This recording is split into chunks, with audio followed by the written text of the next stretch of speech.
Pity the fool who hasn't heard of Tarantula Ghoul. I think that's the line, something like that. Well, you won't be able to say that after this exciting episode of today's Decay, where we celebrate births and beginnings of everything important since the dawn of time. You know Tarantula Ghoul, Louie? No? I have her 45 here. I'm getting ahead of myself. So we're celebrating births and beginnings of everything important that happened on this given day. Such as, well, it's October 9th. It's the October 9th edition. And on this day, throughout history, in 1929, the Reese map was discovered. This is really fun to think about, but who knows if it's true or whatever. You have to kind of question everything these days, right? Yeah. It was a map found in 1929 that was originally from the 1500s, I want to say. And it showed the continents before they were all discovered, and in a way that they wouldn't have been able to be seen. I think like the coast of Antarctica was different, but accurate to like ancient times from thousands of years before then. And supposedly the version of the map from the 1500s was pieced together from a whole series of other maps from thousands of years prior that are all otherwise lost to time, which is only to say that man traversed, and or woman traversed, human beings traversed all around the earth way before the current history book accepted story of it all is. And that's fun to think about.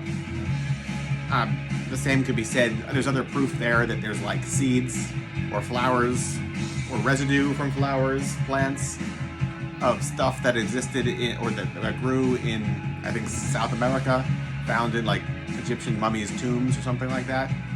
So people got around. I like that. Lost to time, but still empowered and exciting. On this day in 1947, the film Nightmare Alley premiered. A great film noir carnival picture starring Tyrone Power, who also like fought to make this happen. It's an adaptation of a classic book, and it's a really great film. Probably worth viewing on the very day of its birth, 1947. Brendan Mullen, born on this day, 1949, of the Mask fame, MASQU, the infamous club in Los Angeles. One of the things I particularly love about, I guess, every city's first venue or two is they're so achievable. It's all like 50-person rooms, 100-person rooms at most. CBGB's, same story. 100 Club. You know, like every city had its like tiny venue, and I think that's really where exciting stuff happens. Where like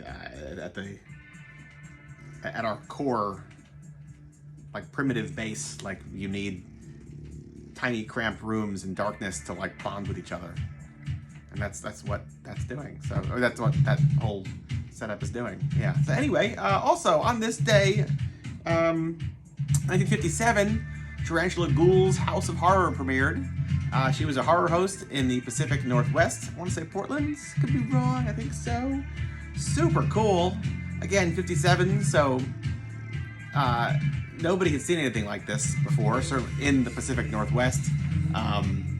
Vampira went off the airwaves. She was on in 54, on again for her second show in 55, and then was off.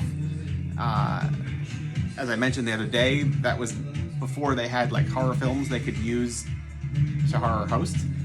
57, you've got the Shock Leader package, so now Milo Nurmi would not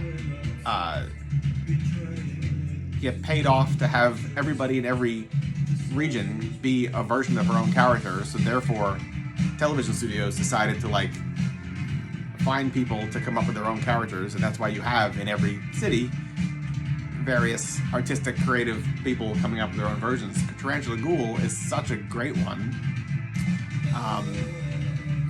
And her character, she's paired with this giant snake, and her husband, who plays this Thomas Edison's Frankenstein-looking character. So it's like a husband and wife combo, and all the actual episodes are lost, as seems to be the case with a lot of this stuff, because it wasn't shot on a format that was going to last long, or they were like recycling tapes, basically. One or the other, depending on how it was done. And all that survives, I suppose, is a handful of really great photos, and the Rock and Roll 45 she put out, Graveyard Rock, paired with King Kong, or backed with King Kong, both excellent. Maybe we'll play that later. What do you think? One of the things I like about doing this is you get to celebrate the stuff that you really enjoy multiple times throughout the year, because we could also celebrate her birthday, when we do celebrate her birthday later on, and so it's not just, the day the show came out, but, we got more exciting things to celebrate next. And Guillermo del Toro was born on this day, 1964. A terrific filmmaker who just keeps churning them out, and I mean that in the best way possible. I love what he does. That Shape of Water was fantastic.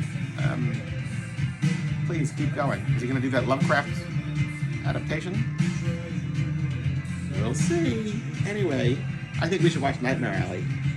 You up for that? I am. All right. Until tomorrow. Goodbye.